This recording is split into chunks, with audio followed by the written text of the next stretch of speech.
안녕하세요. 오랜만에 뵙겠습니다. 팟캐스트 격전 오픈 팟캐스트 오다방입니다. 오늘은 정말 오랜만에 뵙는 제 죄송한 마음을 달래기 위해서 정말 좋은 순서를 만들었는데 이렇게 하겠습니다. 월요일에 보내드리는 팟캐스트 오다방과 금요일에 보내드리는 인문학 산책을 합해서요.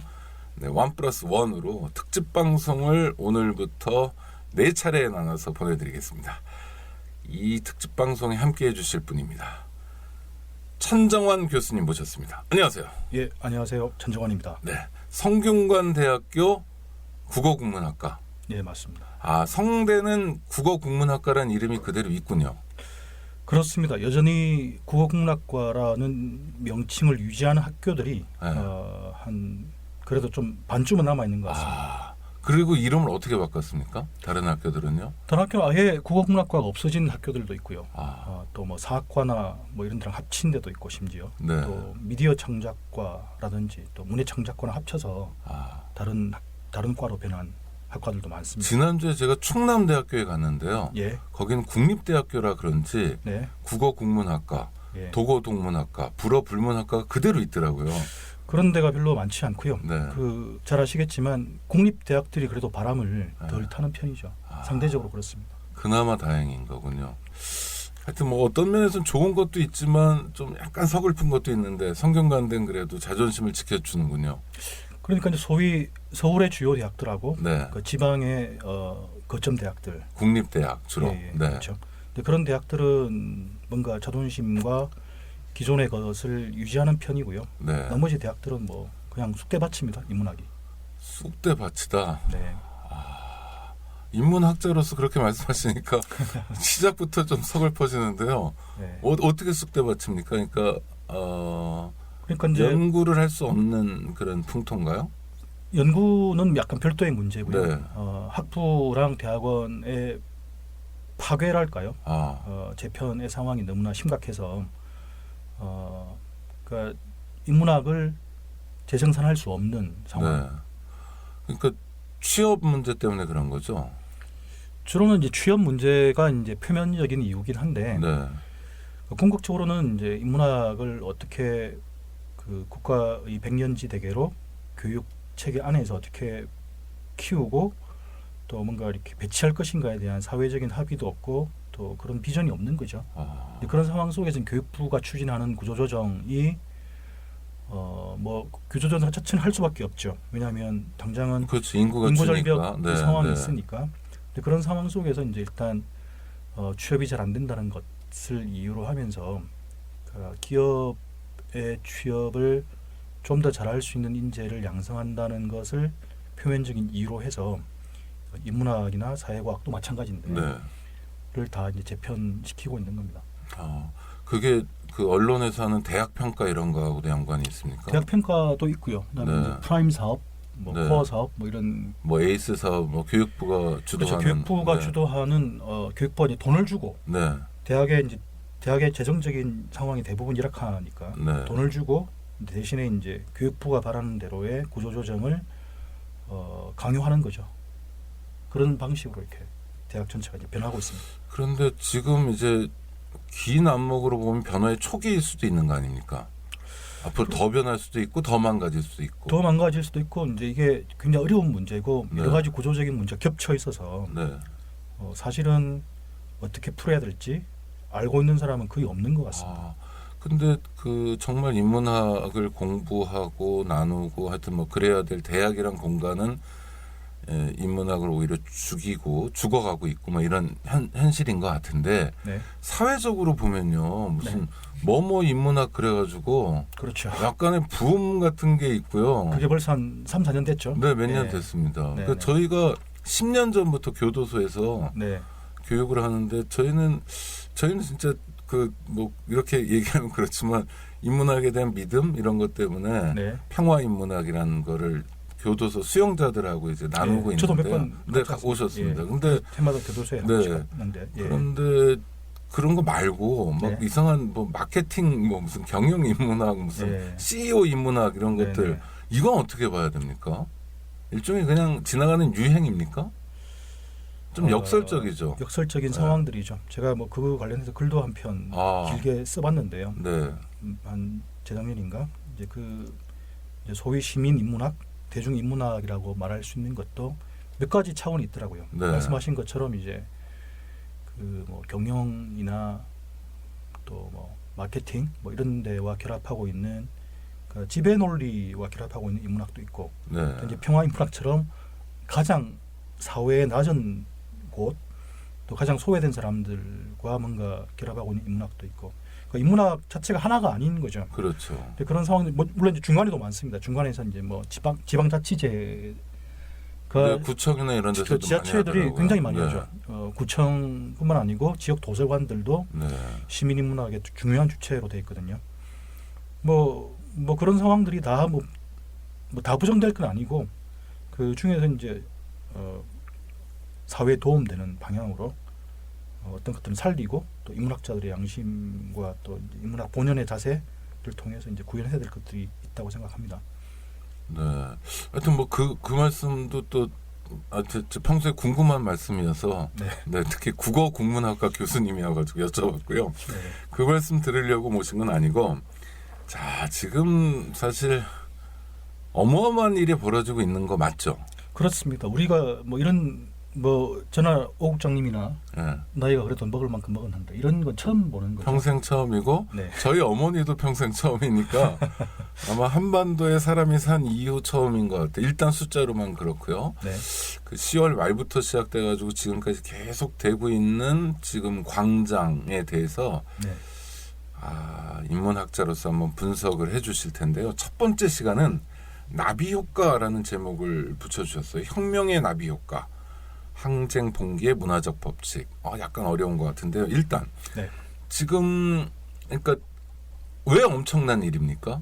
일단 숫자가 많아서 그렇습니까? 아니면 일단 숫자도 많고요. 네. 그 뭐 한국 근현대사에서 중요한 사건들, 역사가 어떻게 발전하는가, 또 어떻게 네. 변하는가를 볼 때 평소에 역사를 지배하고 사회를 지배하는 것은 뭐 힘을 가진 사람들, 그렇죠. 권력을 가진 대통령, 국회, 사람들이지만, 뭐 재벌. 그런데 이제 사회가 뭔가 긍정적인 방향으로 변하거나 사회가 급변하거나 할 때 광장의 정치나 대중의 힘이 무엇인가가 나타나지 않습니까? 네. 지금 그런 현상이 나타나고 있는데, 그 뭐 한국 사회를 변화시켰던 역사적인 재반의 계기들을 볼 때 말씀하신 것처럼 이렇게 많이 사람들이 모이고 또 뭔가 부르짖고 뭔가 요구하고 한 적도 사실은 없고요.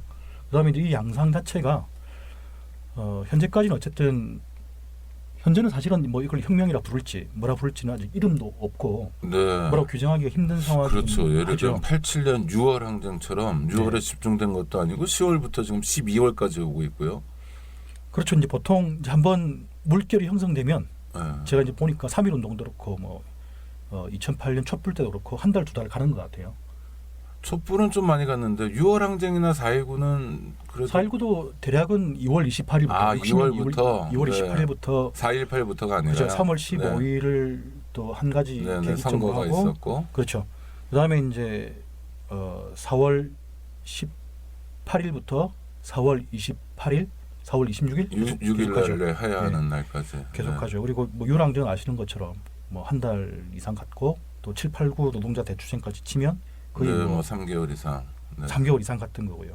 3.1 운동 사실은 거의 두 달간 진행됐었어요. 그렇죠. 예. 그 다음에 다른 곳에서 진행됐던 여름에도 뭐 분기가 있었잖아요. 3.1 운동 같은 경우에 여름에는 이제 사실상 이제 진정되고 진정된 마무리되고 진압됐지만 편이고요. 예.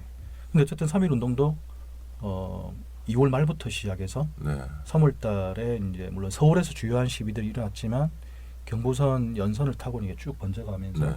4월 달까지 진행됐다고 봐도 될 것 같아요. 하여튼 그 역사적인 아주 어마어마한 사건들인데 직접 체험해 보신 건 6월 항쟁이셨죠. 그렇죠. 우리가 네. 태어난 게 이제 일단 네, 예, 뭐, 뭐 5.18 때는 초등학생이었고, 네, 그러셨어요. 네. 네. 네, 아니 5.18도 뭐 광주 분들은 네, 초등학생이거나 중학생이거나 체험이 있는 거고. 그렇죠. 근데 지금 말투로 봐서는 저쪽 오른쪽 동네 그렇습니다. 있는 것 같은데. 동쪽 동네입니다. 예. 네. 어디서요? 예전에 이제 그 60 항쟁 때 네. 그 부산에 있었는데 아 원래 그때, 부산 분이세요? 예, 원래 부산 출신이고 네. 이제 그때 이제 저는 이제 어느 대학에 들어갔다가 네. 그 소위 반수라 그러잖아요. 이제 아 적은 두고 재수하기. 그렇죠. 네. 이제 이과였는데 이제 문과로 바꾸면서 네.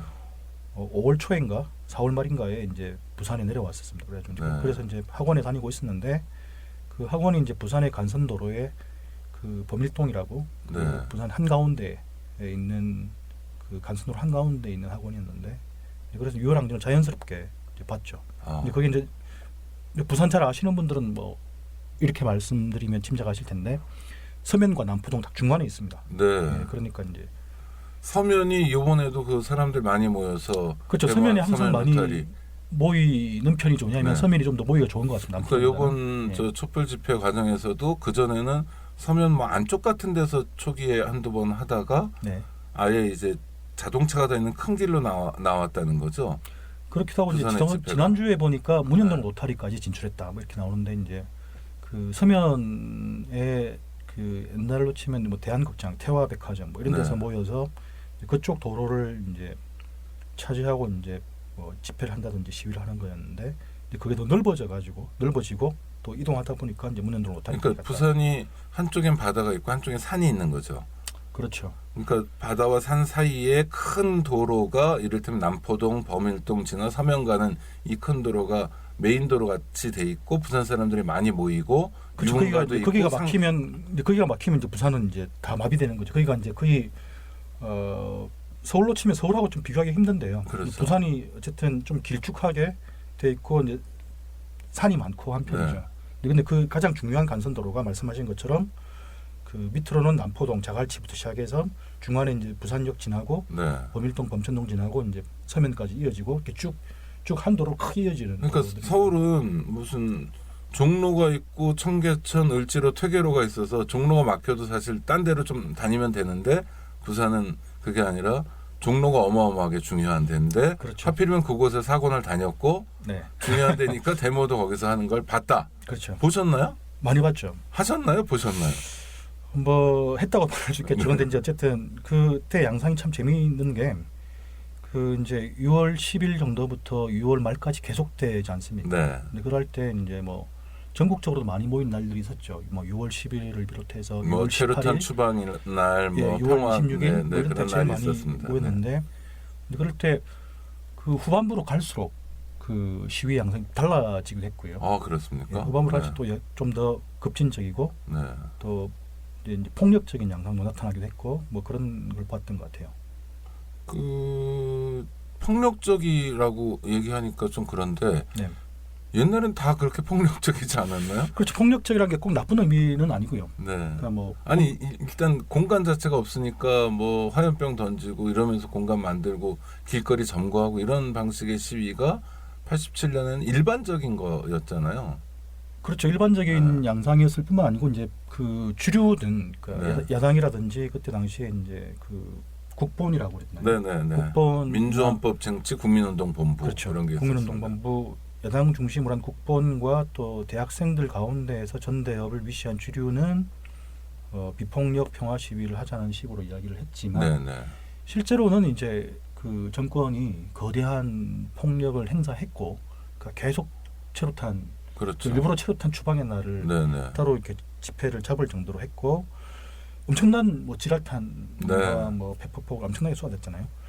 그런데 그거를 대응하기 위해서 대학생들 가운데에서도 서울에서도 일부 그렇고 지방에서는 지금 상상할 수 없는 양상의 시위를 했죠. 파출소 뭐 습격하는 것들을 수백 건 했던 것 같고요. 수십 건이 아니라요. 저는 어떤 기억이 있냐면 고등학교 동창들하고 한번 모여서 고등학교 때. 네. 아니요. 대학 온 다음에 예. 고등학교 동창들하고 모여서 저희가 용산구 한남동쯤 뭐에서 모였는데 술 마시다가 무슨 얘기를 들었는데 친구 몇 명이 다른 집회에서 연행됐다는 거예요. 네. 그러니까 한남동에 있는 파출소를 타격하러 가자고 그러더라고요. 네. 파출소 타격이란 용어가 있죠. 진지하게. 네. 근데 우리는 무슨 학생회로 모인 것도 아니고 고등학교 동창인데 그래가지고 실제로 가셨어요? 실제로는 안 갔습니다. 뭐 일단 네. 뭐 물건도 준비해야 되고 그래가지고요. 당국대 가서 빌려서 뭐 타격하자 이런 얘기를 자연스럽게 할 정도로 그렇죠. 네 겁이 없었네요. 오류도 없었고 그랬던 것 같아요. 무오류의 시대 뭐 이런 것 같아요. 그렇죠. 이제 그게 양해가 되는 상황이었고 네, 양해 맞습니다. 또 심지어 이제 그 집회를 강하게 억압을 받았다고 생각한 지방 도시들, 뭐 진주라든지 대전 같은 데서는 네. 특히 이제 진주 경상대의 투쟁 같은 게 기록이 남아 있기도 한데 그 고속도로를 점거한다든지 그렇습니까? 그런 일도 그건 있었고. 기억이 안 나는데 심지어 진주는 좀 점잖은 동네 아닙니까? 그렇죠. 이제 대전 진주 같은데 원래 점잖은 동네인데 네. 이제 한번 이렇게 바뀌니까 휘가닥 가면 그렇죠. 네, 화나면 그렇죠. 또 이제 농민들의 진주 농민애들이 그런 경향이 네, 있는데 셉니다. 네. 예, 한번 이렇게 말씀대로 휙 가면 네. 끝까지 가는 그런 경향이 아. 있고 진주에서 고속도로를 점거했습니까? 고속도로를 점거한 일도 있었고 또 뭐 심지어 가스차 그 고속도로를 지나갈 가스차를 가지고 아까 말씀하신 것처럼 이제 경찰이 잡아간 고소 학생들을 석방하라 뭐 이런 협상을 막 안 되면 가스차를 어떻게 하겠다 이런 식의 학생들이요? 그런 우와. 일도 있었고 그랬죠. 지금 보면 거의 테러 수준인데요. 이야, 30년 전에 네. 그 현장을 부산에서 보셨다. 예전 이제 부산에서 약간 봤는데 신분은 까리한 대학생이면서도 재수생이에요. 반수생. 네. 재수생이죠. 재수생인데 네. 이제 그러니까 조직적인 동원 대상이거나 네. 또는 뭐 학생회 이런 개선을 통해서 뭐 언제 모여라 이런 게 아니라 네. 그냥 시민이네요. 그러니까. 시민이고 이제 뭐 말씀대로 까리한 신분의 네. 재수생이란 존재가 원래 그렇지만 이제 네. 그런데 그러니까 이제 거리에 자주 나갈 수밖에 없었고 학원이 이제 계속 수업을 제대로 할 수가 없는 거죠. 왜냐하면 계속 최루탄 가스와 또 이제 시위대가 왔다 갔다 네, 하고 네, 이제 네. 그 앞 도로로 뭐 그러니까 그랬는데 이제 기억나는 장면 중에 하나가 그게 6월 26일인가였는데요. 네. 그 크게 하는 날. 크게 한 날이었는데 평화대행진인가 그랬습니다. 예 토요일 날인가 하여튼 그랬는데 네. 또 오늘 그날도 나가 보니까 서면 시내에서 시내 이제 그 지금은 거의 없어졌지만 옛날에는 마치코바들이 많았습니다. 마치코바가 뭡니까? 그 조그마한 공장들 있잖아요. 네네네, 같은 네, 그 마치코바, 네네. 옛날 청계천에 있던 그런 네네네. 그런 간해숭어 비슷한. 네. 그렇죠. 조그맣게 이제 네. 뭐 공고 만들고 또 네. 이제 뭐 사장님하고 노동자 한두 명 있는 정도의. 그렇죠. 그 동네에서 이제 부전동하고 이렇게 동네에서 하는데 그 시민들이 이렇게 쭉 도열해서 이렇게 백골단하고 그 학생 또는 노동자들의 시위를 구경을 하고 있고요. 근데 그 백골단한테 이제 학생 또는 노동자 대열에서 나와서 이렇게 화염병을 던지는 겁니다. 네. 화염병을 던지는 걸 보면서 이제 마치 시민들이 무슨 운동 경기를 관람하듯이 그 학생들이 제대로 던지면 네. 박수를 쳐주고 아이고. 약간 빗나간다든지 약간 좀 못 미치면 이렇게 에이 뭐 이렇게 하고 네. 그런 상황이었는데 이제 그때 보니까 이제 약간 상황이 변하면서 그 화염병을 들고 이렇게 싸우는 사람들 가운데에서 네.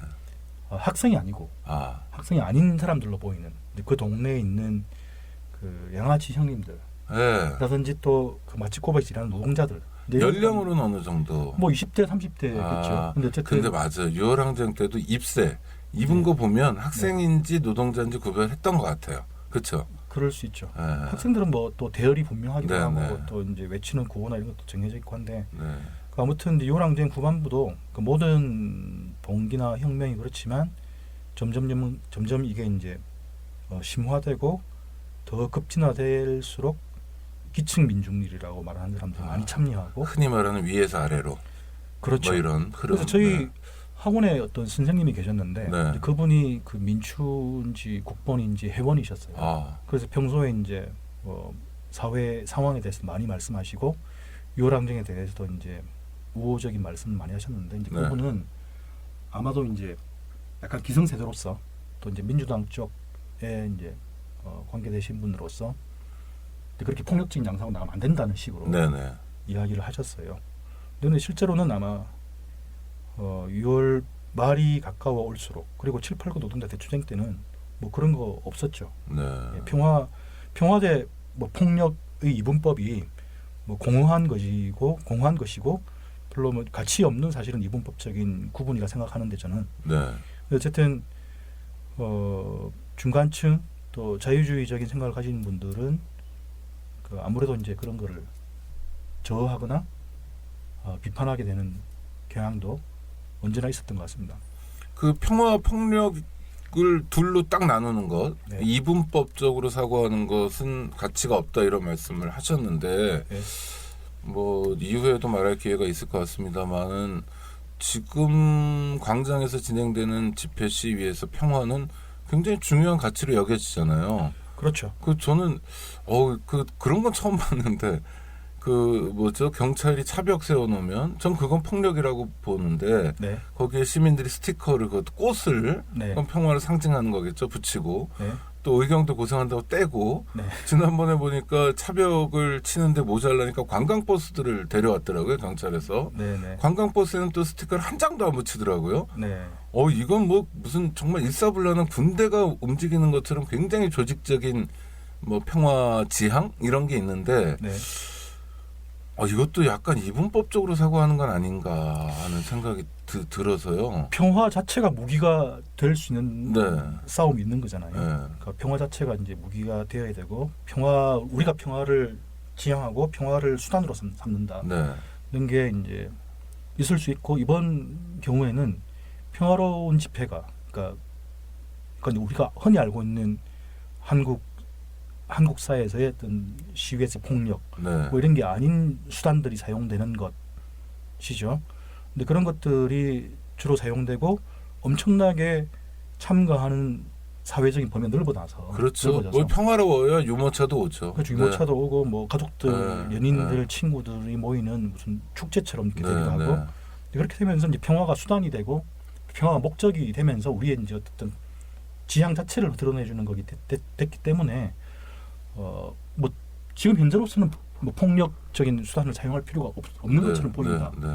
네, 그러나 어쨌든 이제 국면은 바뀔 수 있다. 국민은 언제나 네. 바뀔 수 있고 네. 국민이 바뀔 때 무엇이 효과적인 수단이고 무엇이 대의를 위해서 가장 필요한 수단인가. 네. 이게 한 가지 기준인 것 같고요. 그 다음에 이제 항상 상대적이지 않습니까? 그렇죠. 맞습니다. 2008년에 이제 그런 식의 논쟁도 있었던 것 같아요. 어떤 여학생이 2008년 촛불 시위를 할 때 의경들한테 사탕을 막 던졌어요. 여학생이 사탕을 던졌다. 이건 폭력입니까? 비폭력입니까? 그 폭력적일 게 전혀 없잖아요. 그렇죠.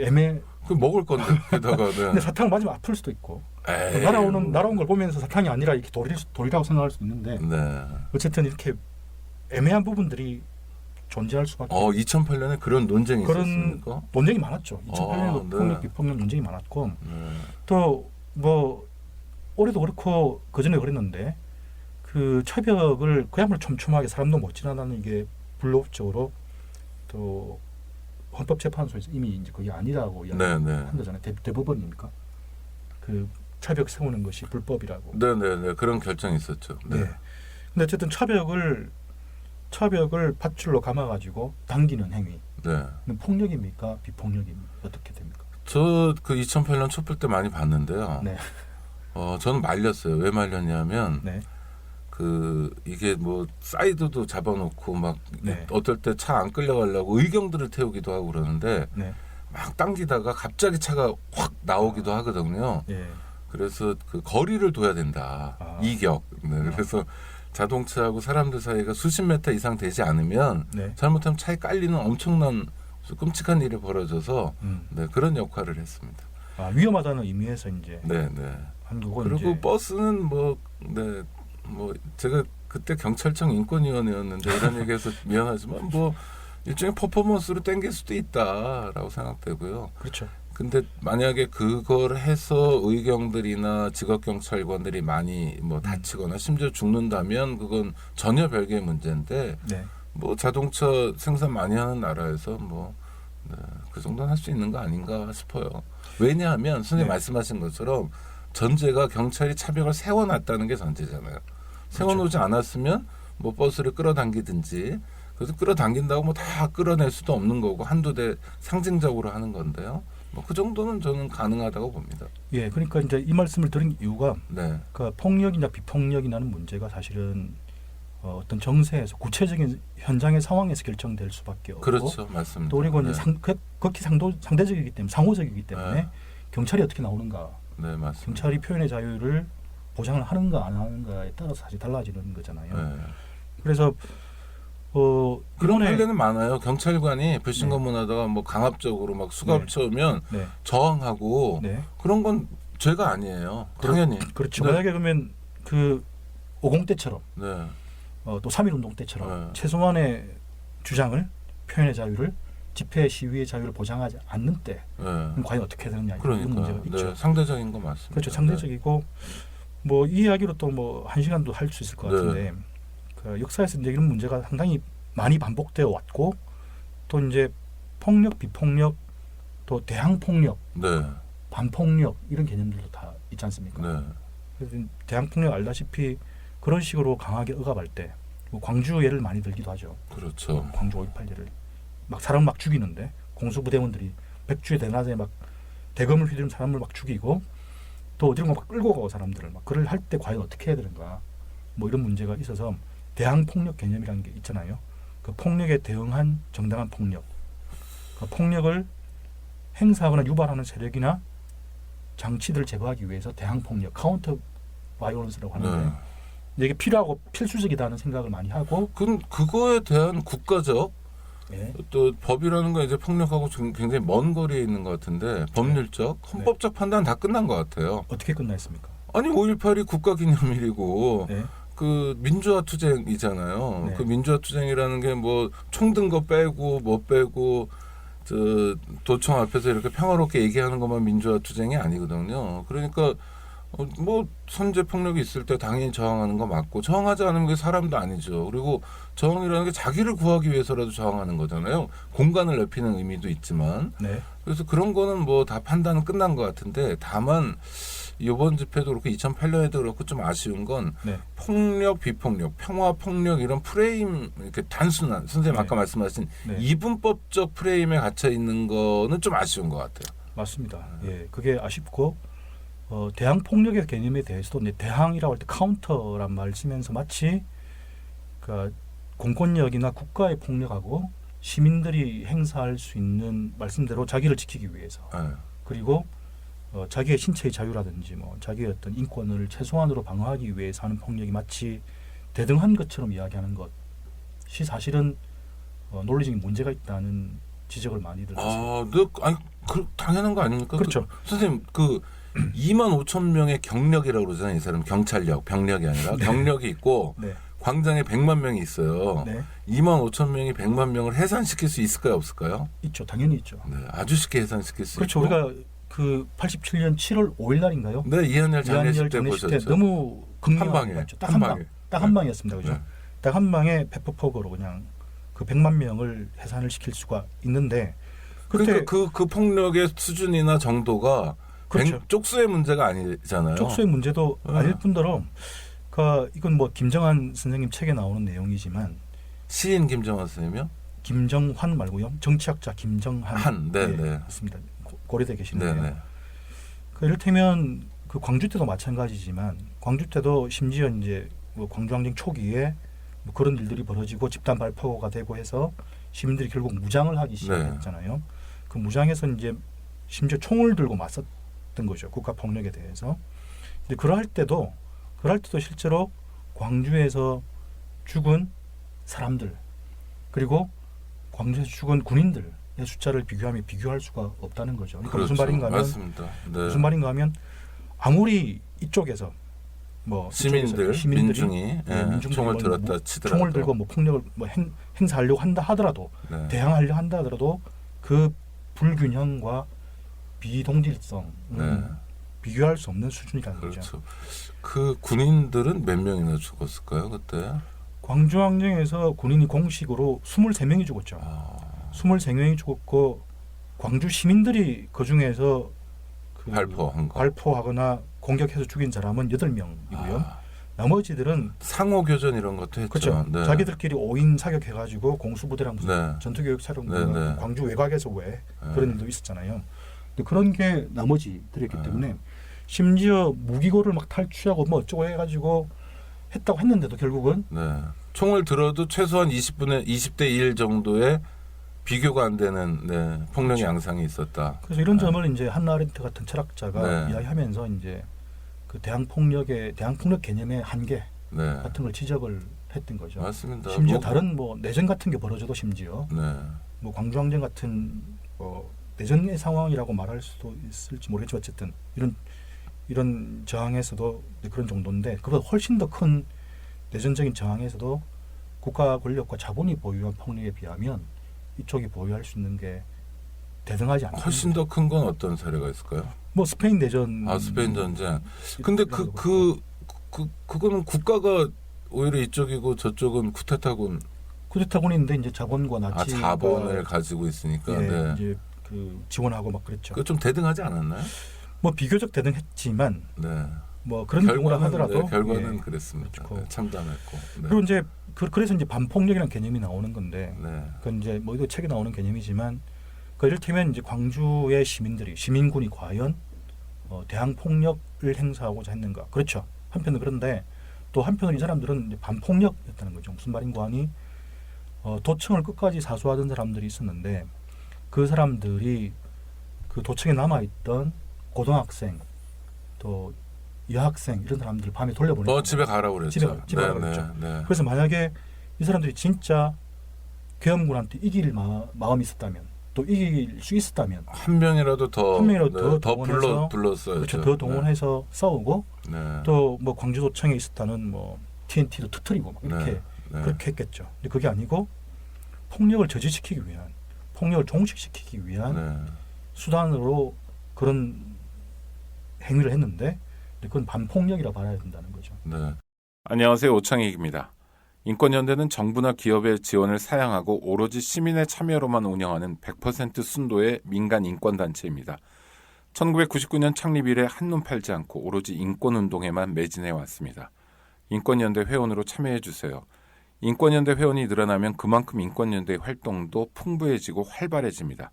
인권연대 회원 가입은 인권연대 홈페이지를 참고해 주세요. 감사합니다. 그 레미제라블 서문에 빅토르 후고가 숭고한 패배라는 표현을 쓰던데요. 네. 저는 그게 그 사람 광주를 안 것 같은 그런 물론 프랑스에도 그런 역사가 있었겠지만 빈번했으니까요. 네, 네. 그야말로 숭고한 패배를 선택한 거잖아요. 그렇죠. 도청에 남아있던 사람들이 선생님 말씀처럼 그 영화에서도 나오지만 너는 나이가 어리니까 가라. 네. 실제로 그렇게 말했을 것 같아요. 가서 기억하고 네. 너가 증언해라. 네. 그리고 울면서 못 가겠다고 그러고. 네. 그게 이제 어쨌든 이 폭력의 문제를 생각해 보면 네. 복잡한데 네. 폭력의 문제라는 게 굉장히 복잡한데 그 폭력 비폭력으로 이해할 수 없는 여러 가지 상황들이 있고 있죠. 예, 네. 그게 복잡하기 때문에 그러니까 중요한 건 어떤 그 즐기고 한편 평화가 물론 좋죠. 네. 평화주의 비폭력적인 거 물론 좋고 인륜성에 더 기반하는 거잖아요. 네. 폭력보다는 기반하는 거기 때문에 더 나은 퍼포먼스를 그러니까 이쪽이 힘이 약하고 이쪽은 가진 게 없어요. 폭력은 가진 게 없고 맨손이잖아요. 네. 근데 우리가 더 잘할 수 있는 퍼포먼스와 더 즐긴 퍼포먼스를 어떻게 하느냐가 중요한 문제죠. 또 하나는요. 폭력에 대한 감각이나 감수성이 변화했다 이런 생각도 좀 드는데요. 그 2008년 촛불 때요. 네. 그 여대생 구타 사건 있습니다. 전경이 발길질 사건. 네, 기억납니다. 그 기억나시죠? 여학생이 차 밑으로 들어갔죠. 네네네. 기억납니다. 맞다가 네. 그 부대를 지휘하던 사람이 최성영이라는 당시 경정인데요. 예, 그 뒤로 출세하지 않았습니까? 그 다음에 총경돼 가지고 지금 서울경찰청 기동단에 있는데 네. 이 친구가 지금 뭐 하냐면 네. 새누리당 그 당사 청소 그 부대 책임자인데요. 약간 고질병이 있네요. 그럼요. 아니 그 나쁜 놈도 있어요. 근데 뭐라 그러냐면 그 원래 해오던 일이다. 네. 근데 더러운데 그럼 냅두냐 뭐 이런 말을 해가지고 참 네. 경악하게 만들었던. 근데 그때 그 폭력을 보면서요. 네. 사실 6월 항쟁이나 이럴 때 경찰이 누군가를 발길질했다라는 네. 거는 일상이잖아요. 일상일 뿐만 선생님 아니고 그 다음에 학교 다니실 때 네. 닭장차 타보셨죠? 몇 번 탔죠. 그 타면 뭐 합니까? 타면 이제 맞는 게 보통의 그러니까 일인데 그냥 네. 일단 묻지도 따지지도 않고 그냥 팍팍 때리잖아요. 그렇죠. 정말 네. 보복하듯이. 네. 저는 언제가 닭장차에 이렇게 있는데 위에서부터 이렇게 피가 이렇게 흘러서 내려오더라고 제자리까지 앞에서부터 맞는 거예요. 그건 진짜 네. 무섭던데. 왜냐면 도망도 못 가고. 실제로 이제 국가 권력이 그런 식의 경력을 많이 운용했잖아요. 했죠. 근데 그러니까 네. 그때 이제 폭력. 그러니까 네. 뭐 닭장차에서 맞았다. 네. 체포 과정에서 맞았다. 네. 경찰서에서 맞았다. 이런 거 가지고 사실 그 고문이라고 생각도 안 하고 그렇죠. 뭐 그러려니 했거든요. 맞는 쪽에서도 네. 감수성이 낮고 감각도 좀 떨어져 있는데 네.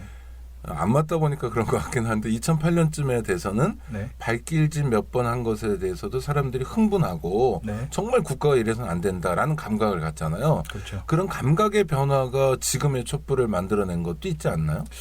당연히 있는 것 같고요. 네. 전 사회 전체적인 인권의 그렇죠. 의식. 감성 지수, 네, 인권 네. 의식도 높아졌고요. 뭐 국장님이 더 잘 아시겠지만 또 말씀대로 그것과 더불어서 폭력에 대한 경계와 감각이 달라졌죠. 네. 학교에서도 체벌하지 않는 그렇죠. 시대. 맞습니다. 네. 학교에서 옛날에 남자 중학교 고등학교에서 뭐 맞는 게 일이지 않습니까? 네. 예. 그냥 때리셨어요. 어떨 땐 이유가 가끔 있었는데. 그렇죠. 그렇죠. 대부분 부산도 많이 때릴 것 같아요. 아, 정말 많이. 저는 정말로 이렇게 학교 네. 다니면서 몇 가지 기억하고 있죠. 이렇게 네. 어떤 선생님들이 저를 이제 이렇게 때렸던 아. 그 중에 몇 건을 아직도 기억하고 있습니다. 예. 선생님 약간 범생이 아니셨어요? 뭐 범생이라고 할 수 있겠지만 그래도 이제 범생이도 뭐 그 폭력을 다 네. 피해갈 수는 없잖아요. 그렇죠. 김소월의 진달래꽃이라는 시를 배우면서 네. 고등학교 때 아주 도식적으로 배우잖아요. 뭐 네. 남성성이냐 여성성이냐 그러면 여성성 이런 게 정답 이런 시절에 어떤 애가 남자를 느낀다고 그랬다가 국어 선생님한테 정말 네, 수업 시간 내내 맞았거든요. 아, 개긴다고. 개긴다고. 네. 네네. 뭐 그런 일들이 가끔 있죠. 그러니까 가끔 선생님이 그죠. 가끔 감정적으로 뭔가 네. 불균형 상태에서 네. 어떤 학생이 개긴다, 네. 반항한다 싶으면 이렇게 막 그냥 이렇게 매를 때리는 정도가 아니고 아, 그럼요. 폭행이죠, 네, 폭행. 그냥 네. 교실 네. 교탁 부분부터 네. 네. 까지 막 따라가면서 네, 이렇게 그럼요. 예, 그런 뭐 남자 중고등학교는 빌비책 여학생들도 사실은 많이 맞았다고 많이 맞았다고 그러더라고요. 하더라고요. 예. 남자보단 덜 했을지 모르지만 그렇죠. 그런 시절에서 변화된 것도 있고 네. 하여튼 폭력 문제에 대해서는 우리 천정환 교수님께서 말씀해 주고 싶으신 말씀은 이분법 프레임에 갇히면 안 된다 이런 거죠. 프레임에 갇힐 필요가 없고 네. 그다음에 이제 약간 대중들이 그런 모습이 보이긴 하죠. 그리고 이제 그걸 이번에 그 뭐 언론에서 굉장히 많이 떠들었죠. 그러니까 뭐 마치 옛날에는 다 폭력적이었는데 지금은 아니다. 이런 식으로 네네. 뭐 성숙했다. 네네. 뭐 이렇게 말했는데 사실은 그전에 언제나 시민들은 그 전에 성숙했어요. 미숙했다는 거잖아요. 네, 그럼. 성숙했었죠. 성숙했고 그때도 비폭력을 수단으로 삼는 때도 상당히 많았었고 네. 역사적으로도 그런데 마치 이제 뭐 그전에는 계속 폭력을 휘둘렀는데 아, 지금은 그렇다는 게 네. 뭐 시민들이 마치 아이들인 것처럼 뭐 이렇게 성장했다 이런 식으로 말하는 건 약간 잘못됐고요. 실제로는 언제나 상대적이기 때문에 국가가 어떻게 나오는가, 네. 위정자가 어떻게 이 집회를 막으려 하고 국민들이 외치는 소리를 들으려 하지 않는가의 문제. 이게 더 결정적이고, 그다음에 잘 아시겠지만 경찰이 어떻게 하는가에 따라서 달라져 왔던 거죠. 네. 경찰이 집회를 굉장히 평화적으로 관리할 때 몇 번 있는데요. 네, 2004년 노무현 탄핵 때 네, 정말 평화적으로 했어요. 왜냐하면 탄핵을 반대하는 집회니까 네. 그때 뭐 경찰 간부들이 시위대 사이에 앉아가지고 집회를 관리하더라고요. 되게 평화롭게. 그러니까 경찰도 눈치를 많이 보겠죠. 그럼요. 지금 눈치 보는 상황이죠. 여론의 눈치를 보고 네. 이제 대중의 힘이 과연 뭔가 이런 걸 볼 건데 이번에 어쨌든 처음부터 그 경찰이 그 강압적으로 막지는 않았잖아요. 네. 물론 이제 강압적인 상황이 있었죠. 네. 몇 번 있었는데 어떻게 보십니까? 왜 이렇게 경찰이 이렇게 눈치 보는 거죠. 눈치 보는 거죠. 그 바람 불면 눕는 풀이 아니라 경찰은 네. 바람 불기 전에 누워요. 그게 체질화돼 있어요. 일제 시대부터 이게 네. 정말 오랫동안 체질화돼 있어가지고 네. 가장 충성스러운 조직이기도 합니다. 정권 입장에서.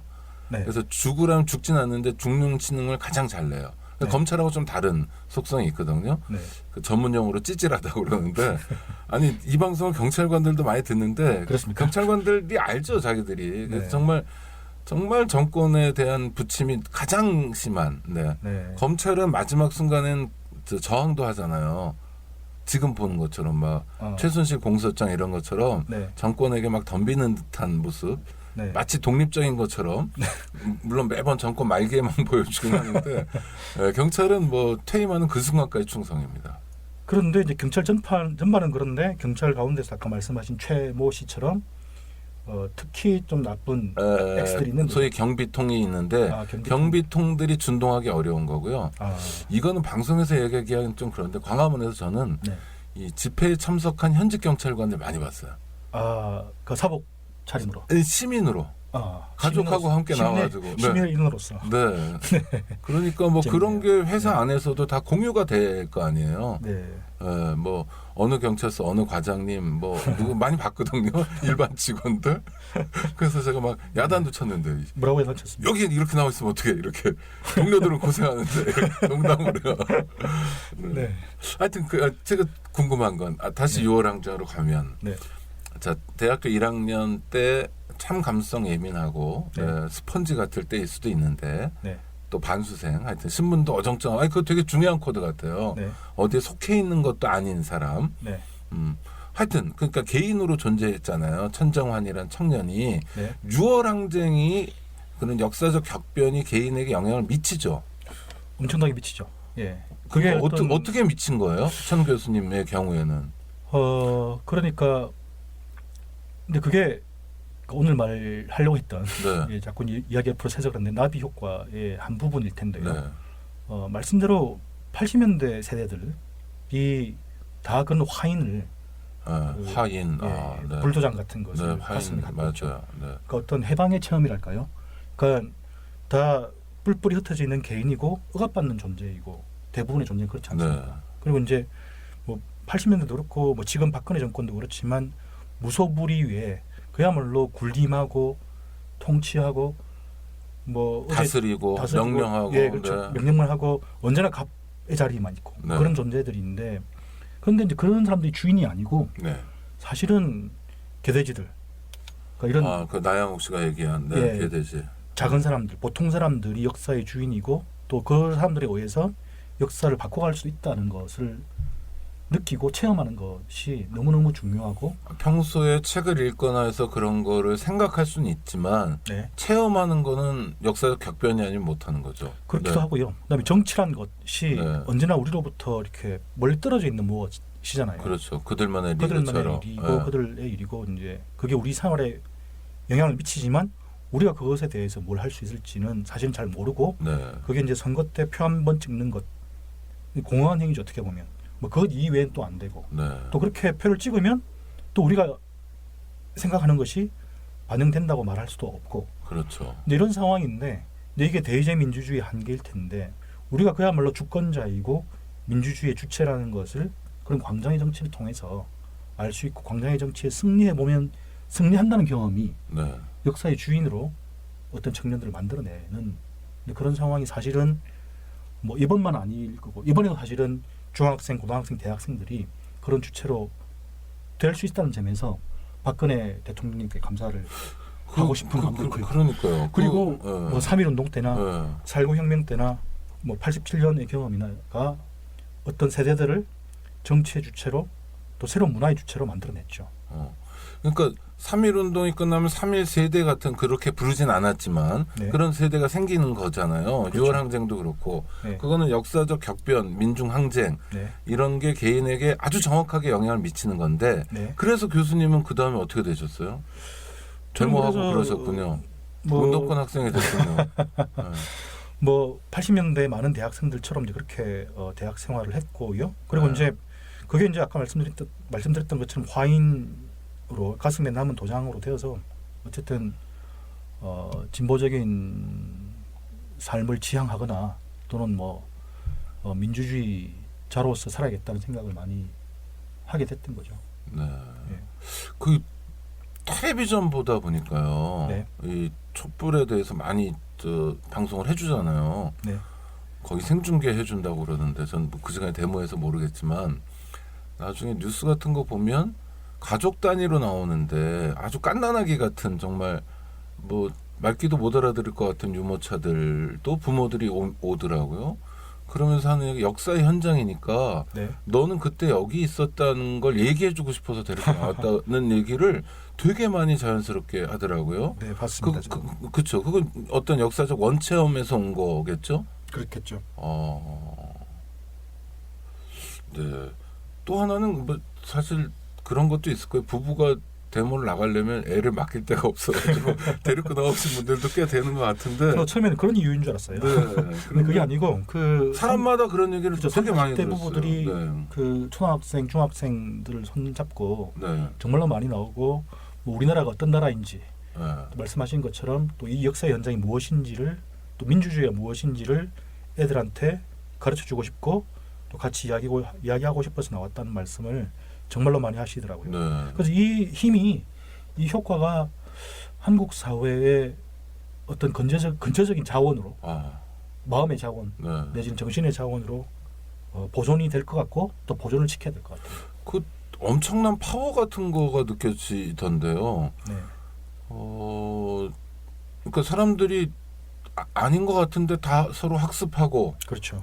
나누고 확인하고 네. 판단하고 심지어 지금 정세는요. 네. 정치권 누구도 주도하지 못하는 정세잖아요. 그렇죠. 촛불이 주도하고 있죠. 그 뭐라고 얘기하면 이렇게 시민들이 거부해버리고 그 다음에 지난 토요일인가요? 구호가 뭐가 났냐면 탄핵해서 부결되면 어떡하냐고? 네. 걱정하지 말고 확인해. 뭐 이런 구호들을 막 써붙였더라고요, 사람들이. 부결되면 좋겠다는 말을 하는 사람도 들어봤습니다. 저는. 아, 의회도 해산시켜버리려고요? 그렇죠. 좀 더 이제 그 지금 선거가 사실은 총선거가 지난 4월달에 있었기 때문에 네. 이게 뭐 정권이 바뀐다 하더라도 국회의원의 상당수는 여전히 남아 있는 거잖아요. 네네. 정권의 지지율은 5%도 안 되는데 국회에서의 사실은 거의 반이 네. 새누리당이잖아요. 네. 새누리당 지지율 10몇 프로밖에 안 되는데 네. 또 이런 상황이 뭔가 안 맞지 않냐. 네. 차라리 부결시켜서 네. 국회를 아예 그냥 또 궁금한 건 이제 또 문화를 공부하시는 분이시니까 문화적으로는 좀 어떻게 보이셨어요?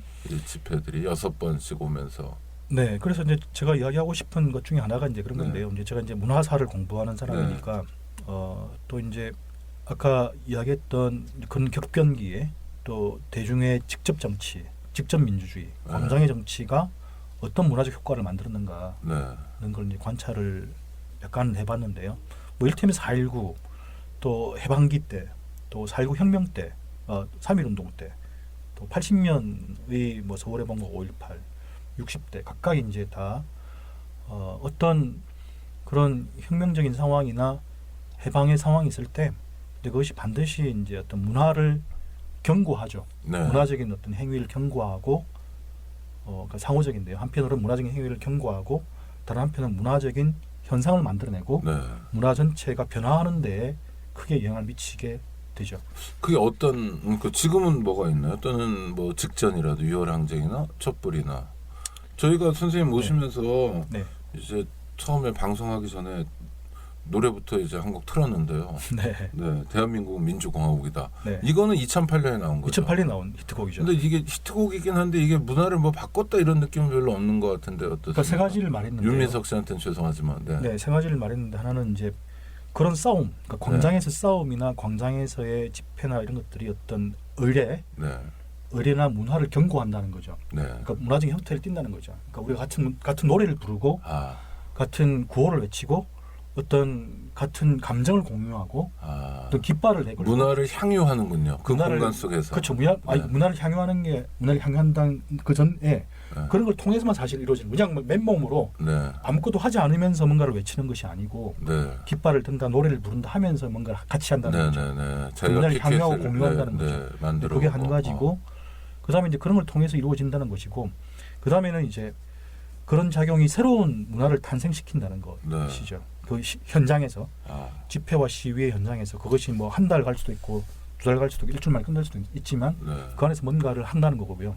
그러니까 현장의 문화가 있고 현장의 문화 정치가 있고 마지막으로 세 번째는 그런 현장에서 만들어졌던 그런 이제 봉기나 혁명과 같은 광장의 정치를 통해서 만든 정치의 효과들이 문화를 바꾸고 문화를 가속화시킨다.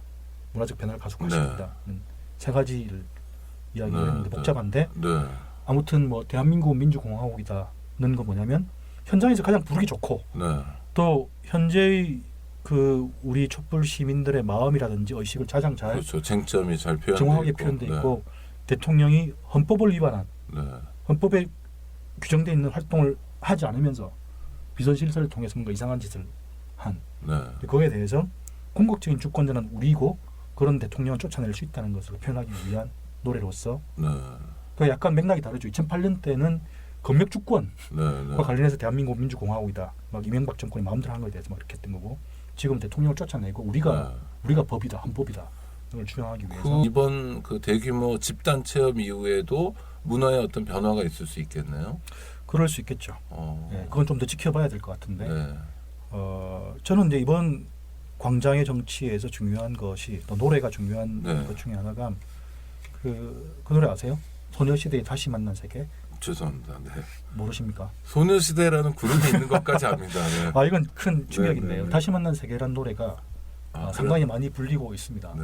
네, 그게 유아여대 학생들이 이번 여름에 그 싸움을 하면서 그 노래가 마치 그 여학생들의 주제가처럼 되었고요. 아 그렇습니까? 네, 그래서 이번에 그 이번 촛불의 대호 안에 그 뭐 성적 소수자, 네. 또 여성들, 네. 또 페미니스트 뭐 이런 분들이 상당히 많은데 그분들한테 이 다시 만난 세계가 주제가처럼 되고 있다는 거예요. 그렇습니까? 다시 네. 만난 세계. 네. 네. 다만세라고 줄여서 부르죠. 선생님 뭐 아는 게 많으시네요. 네. 소녀시대. 문화의 연구자죠. 네, 그러니까요. 네. 아니 문화 연구자들도 어떤 분은 옛날 문화만 아시는 분들도 많은데 행진에서 멈춘 분들인데, 그러니까 소위 K-팝, 걸그룹 이런 것도 광장에서 당연히 80년대 사람들이 네. 부를 노래가 없어서 애국가를 부른 것처럼 네. 부를 노래가 없어서 부르기도 하고 민중가요하고는 만나지 않았으니까요. 네. 또 하나는 자기들이 좋아서 이렇게 소비하고 유통시키고 네. 확산도 시킨다 이런 말씀이신 거죠. 그렇죠. 너무너무 이제 자연스럽게. 자연스럽게 이제 그런 노래들이 만들어질 수 있는데 이제 광장의 정치, 광장의 문화를 이해하는 사람이 사실은 많지는 않은 거죠. 네. 그러니까 이제 윤민석 씨 같은 사람이 그런 노래를 만들어내고 네, 하여가. 네.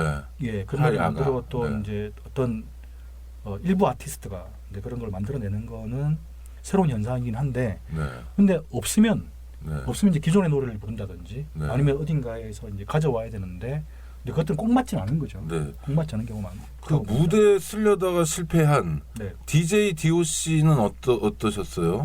그 논란이 그 노래는 들어보셨죠? 노래는 들어봤습니다. 네, 저도 여러 번 들어보고 네. 우리 이지상의 사람이 사는 마을에서도 틀어드렸는데요. 네. 네. 그건 어떠셨어요? 그 논란 자체에 대해서 말이죠.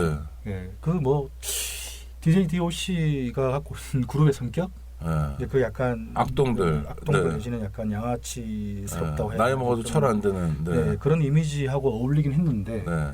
근데 그러나 이제 지금 현재 이 촛불의 대호 안에서 여성 혐오의 문제, 또 페미니즘의 문제가 사실은 굉장한 하나의 세력이기도 하고 하나의 촛불이 거대한 강물이 다 똑같을 수는 없잖아요. 네. 다 똑같을 수는 없고 다 하나의 요구. 물론 이제 박근혜 퇴진 또는 궁극적인 사회 변화 뭐 이런 요구가 있긴 하지만 그게 하나의 대오일 수는 없는데 이제 그걸 잘 파악을 못하는 거겠죠. 네. 그런 여성 혐오적인 가사를 썼다는 것은. 그러니까 그렇죠. 한두 대목 그런 대목이 있는데 노래는 뭐 경쾌하게 잘 만들었더라고요. 재밌고 따라 부르기도 좋고 새누리당 뭐 이런 거요. 근데 그 주최 측의 입장을 이해하시는 거군요. 그러니까. 이해하는 편이죠. 네. 예. 맞습니다. 누군가라도 불쾌한 사람이 있다면 살펴야 한다는 게 소위 주최 측의 결정이 될 정도로 우리가 감각과 감수성이 발전해 온 거죠. 그렇기도 하고요. 네. 이제 저는 덧붙여서 말씀드리면 좀 더 좀 더 약간 분명하게 말하면, 그러니까 이제 지금 현재의 이 싸움, 네. 또 한국 사회를 바꿔야 된다는 이런 여러 가지 아이디어와 여러 가지 입장과 여러 가지 지위와 계층과 사회적인 상황이 있잖아요. 네.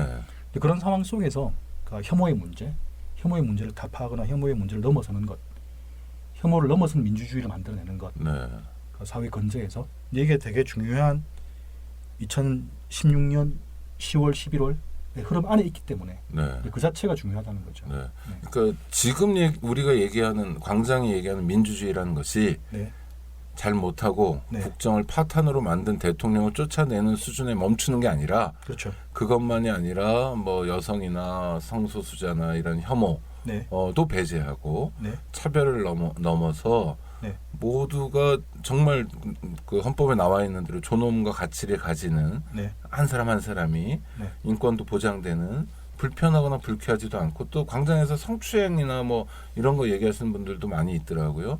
그래서 그런 게 없는 광장이어야 된다라는 대중적 합의가 되어가는 과정인 네. 거죠 지금. 그렇죠. 그렇기도 네. 하고 이제 우리가 달성한 민주주의, 그러니까 뭐 경제 민주화를 포함해서 네. 실질적인 민주주의 안에 포함돼야 될 내용으로 네. 그런 뭐 성차별이나 성희롱 네. 또 혐오가 없는 네. 민주주의를 만들어야 되기 때문에 그 자체가 과제일 수도 있는 거죠. 그리고 그런 거를 집단적으로 학습하는 것 같기도 해요 지금 학습하고 있는 네. 중이죠. 네. 네. 진도가 좀 느린 사람도 있고 빠른 사람도 있고 한데 네. 네. 진도가 느린 사람들이 남자들이 주로 남자 아저씨들 꼰대들 제일 네. 느리겠죠. 네. 네. 백남기 선생 장례식장에서도 그런 일이 있어가지고 꼰대들이 혼났습니다. 네. 네. 아, 꼰대들 어떡하죠? 네. 근데 선생님 큰일 났다. 저희가요 네. 몇 마디 안 했는데 벌써 1시간이 지나서요. 네. 일단 제 1부는 여기서 마무리해야 될 것 같고요. 예, 그 알겠습니다. 다음에 다시 또 뵈야 되겠습니다. 네, 감사합니다. 일단 감사합니다. 청취자들하고 인사 나눠주시죠. 네, 다음 시간에 또 뵙겠습니다. 네, 고맙습니다. 감사합니다. 안녕하세요. 장발장은행의 대표를 맡고 있는 홍세화입니다. 200만 원, 300만 원 벌금을 내지 못해 감옥에 갇히는 분이 매년 4만 명이 넘습니다. 장발장은행은 이분들에게 무이자 무담보로 대출을 해주고 있습니다. 장발장은행을 후원해 주시기 바랍니다. 실로 모든 게 엉망으로 치닫는 듯한 세상입니다마는 스스로 아름다워지는 데에 경연쩍어 하지 않기를 바랍니다. 고맙습니다.